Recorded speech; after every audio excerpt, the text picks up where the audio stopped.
అంటే నేను అనేది అంటే ఈరోజు రేపు కేంద్రంలో ఫలానా వాళ్ళు అధికారంలోకి రాగలుగుతారు అని అలా చెప్పగలుగుతారా? అంటే చెప్పగలగడం అంటే వాళ్ళ యొక్క జాతక రీత్యా, దేశ శ్రేయస్సు రీత్యా లెక్కలు ఉంటాయి, ఓకే, ముహూర్తాలు ఉంటాయి, లగ్నాలు ఉంటాయి.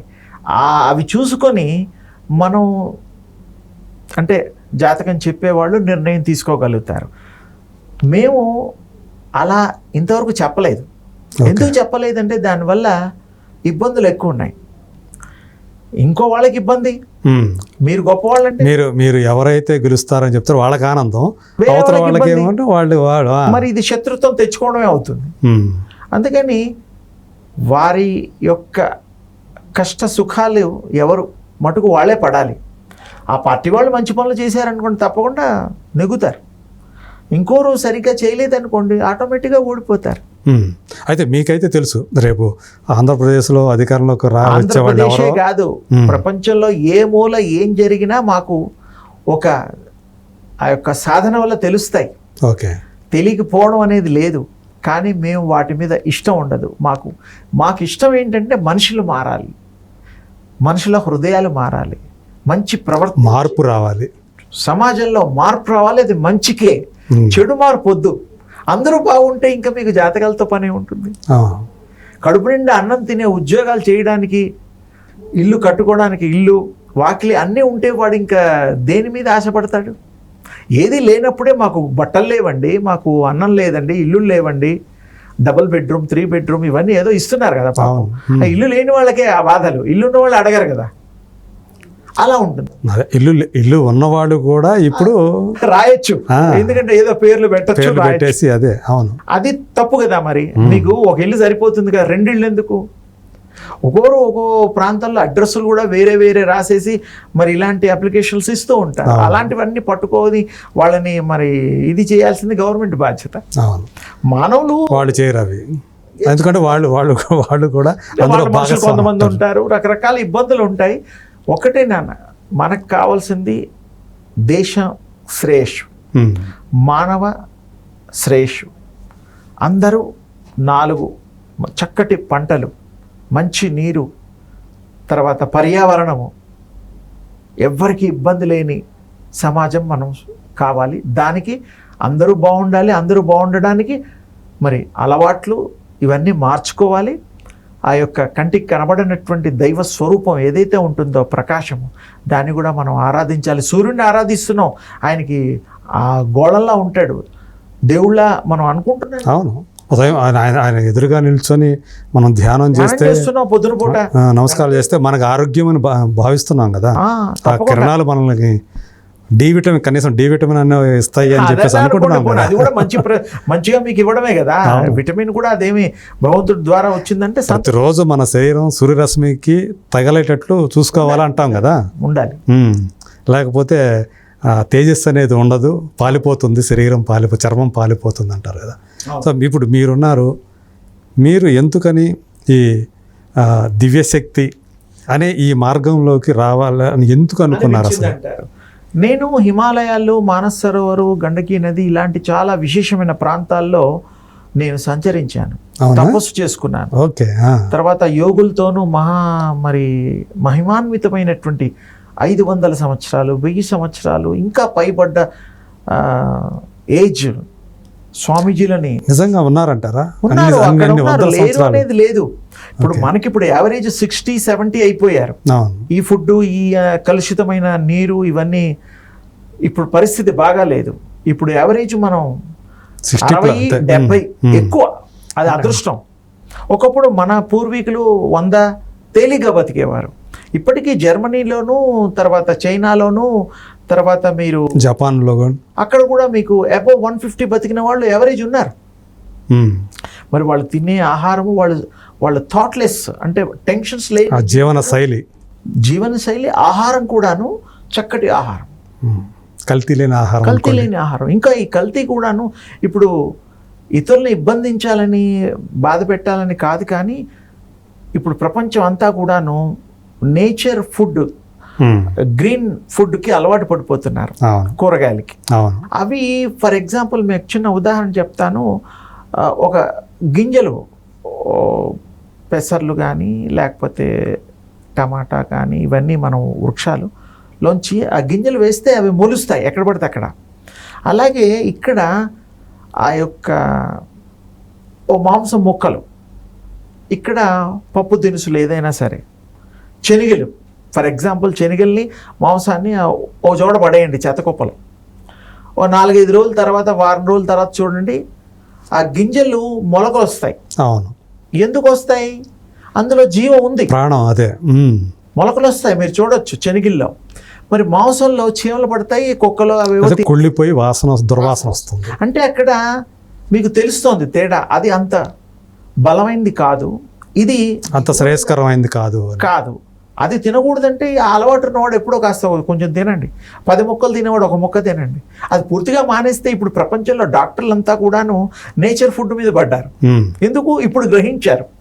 ఒకప్పుడు ఆది మానవులు ఆ టైంలో మాంసమే తినేవారు, సత్యం అది, నేను కాదన్ను. రాజులు తినేవాళ్ళు. ఆ రోజుల్లో గడిచిపోయింది, అయిపోయింది. ఇప్పుడు మనం హెల్దీగా ఉండాలంటే కొన్ని మార్చుకోవాలి. అవును, పౌష్టికాహారాన్ని మార్చుకోవాలి. ఇవి కొన్ని చేయడం వల్ల మనకి మంచి ఫుడ్, మంచి గాలి, నీరు, వాతావరణం ఉన్నప్పుడు అందరికీ శ్రేయస్సు, అందరికీ ఆనందము కలుగుతుంది. అందుకని ఈ యొక్క యోగం తప్పకుండా చేయాలి. అంటే మీరు ఏ వయసులో అసలు ఈ మార్గంలో చిన్నప్పటి నుంచి అండి. నాకు వ్యాపారాలు ఇలాంటివి ఏమీ తెలీదు. వ్యాపారాలు అంటే ఈ బిజినెస్ అని కాదు, వ్యాపారాలు, వ్యవహారాలు ఇవన్నీ సంస్కృత పదంలో ఏంటంటే ఒక సంబంధం ఉండేటువంటి పనులని వ్యవహారం అంటాం.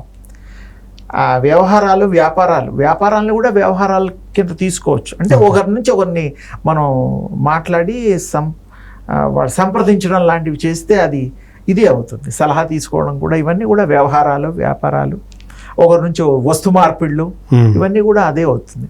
నాకు ఊహ తెలిసినప్పటి నుంచి నాకు ఇది విశేషమైన ఆకర్షితున్నయ్యి భగవంతుడి యొక్క తెలుసుకోవాలి, శక్తి ఏమిటి, దేవుళ్ళు ఎవరు చెప్తారు, అలా నేను నా ప్రయాణం అలా జరిగింది. అలా మరి అంటే గురువులు ఉండారా మీకు? నాకు గురువులు లేరండి, మార్గదర్శకులు అనేవాళ్ళు. గురువులతో తిరిగాను. గురువులు అంటే వాళ్ళు ఏం చేస్తారో కూడా తెలుసు, ఏ విధమైన శిక్షణ ఇస్తారో తెలుసు. అందులో కూడా మరి గురుముఖత కూడా కొన్ని మంత్రాలు తీసుకునే చాలామంది ఉంటారు. నేను ఎవరి దగ్గర ఏమి స్వీకరించలా. అంటే మీ ఇంట్లో అప్పుడు అంటే ఈ మార్గంలోకి మీరు వెళ్తున్నప్పుడు మీ ఇంట్లో వాళ్ళు కానీ ఇతరులు కానీ ఎప్పుడు కూడాను నన్ను ఎవరు ఇబ్బంది పెట్టలేదు. నా ఇష్టాన్ని నన్ను వదిలేశారు. అదే నాకు అదృష్టం. మీ తోబుట్టువులు వాళ్ళు ఎవరు లేరండి, ఎవరు లేరు. నాకు చాలా విశేషంగా భగవంతుడి మీద ప్రేమ, రూపం రహితమైనటువంటి ఆ శక్తి ఏంటో కనుక్కోవాలి. దశావతారాల్లో ఉండేది కూడా ఆ శక్తే. వాళ్ళు కూడా తపస్సు చేసుకున్నారు. శివుడు రూపం చూడండి, ధ్యానముద్రలో ఉంటాడు. రాముడు ధ్యానముద్రలో, కృష్ణుడు, అమ్మవార్లు అందరూ ధ్యాన, అయ్యప్ప కూడాను, అందరూ కూడాను. అంటే ఏమిటి, వాళ్ళకు కూడా యూనివర్స్లో ఉండే ఆ శక్తి, దివ్యశక్తిని ఇంకా వాళ్ళు సంపాదించుకొని ఇంకా పెంచుకోవడం కోసం, ఆ శక్తిమయం అవ్వడం కోసం వాళ్ళు ఆ ప్రయత్నం. అవసరమైతే మనం పిలిస్తే పలుకుతారు. ఎవరైతే కనెక్ట్ అవ్వడం అంటాం కదా మనం, ఆ ధ్యాస ఉంటే తప్పకుండా జరుగుతుంది. మీ అనుయాయులు ఉన్నారా ఇప్పుడు? నాతో చాలా మంది ఫాలోవర్స్ ఉన్నారు. ఎంతోమందికి నేను కొంతమందికి మరి వాళ్ళకి ట్రైనింగ్ కూడా ఇవ్వడం జరిగింది.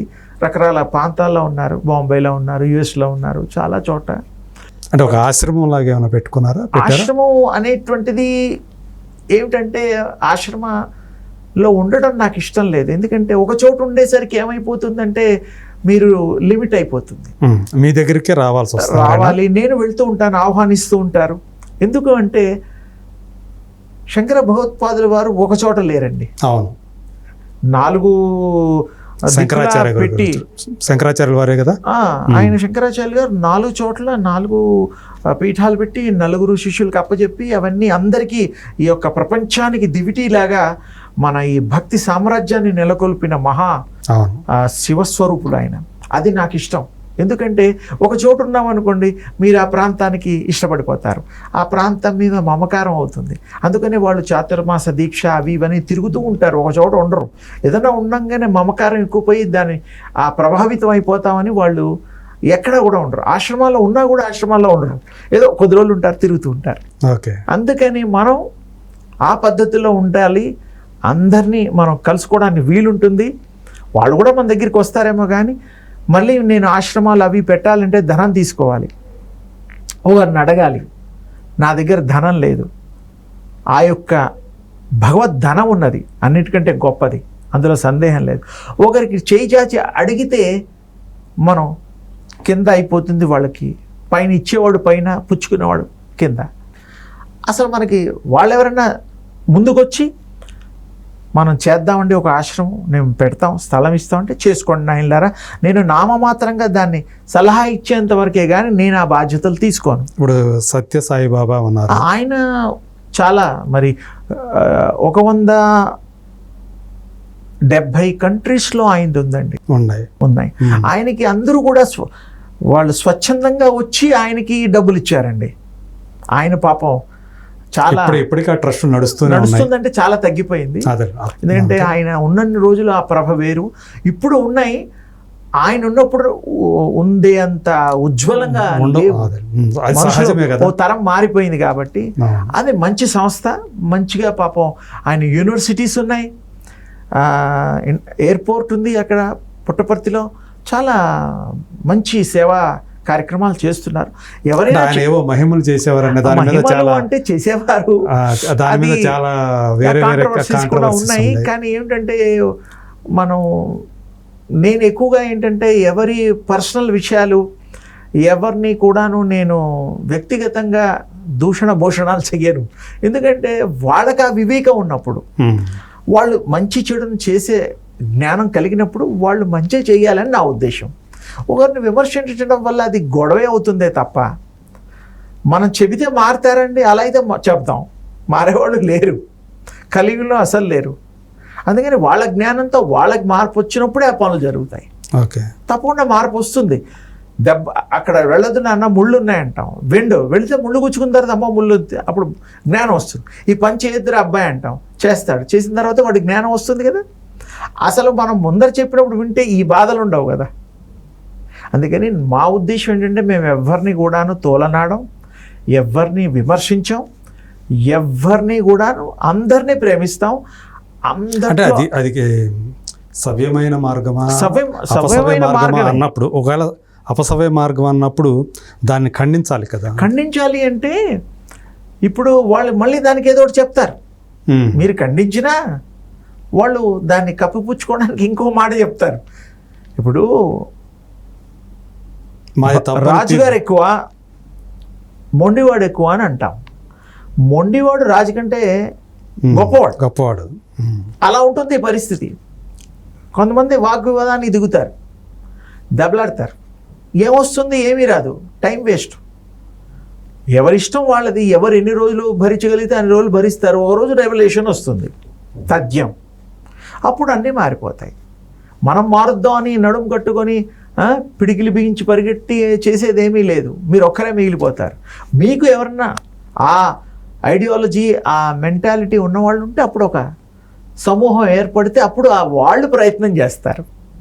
ఒక్కడిగా ఏమీ చేయలేము. మీరు మీ మార్గంలో ఏదైతే ఉన్నారో, నా మార్గంలో ప్రధానంగా బోధించేది ఏమిటంటే విశ్వశక్తి. మీకు ఆ శక్తి, ప్రాణశక్తి రావాలి.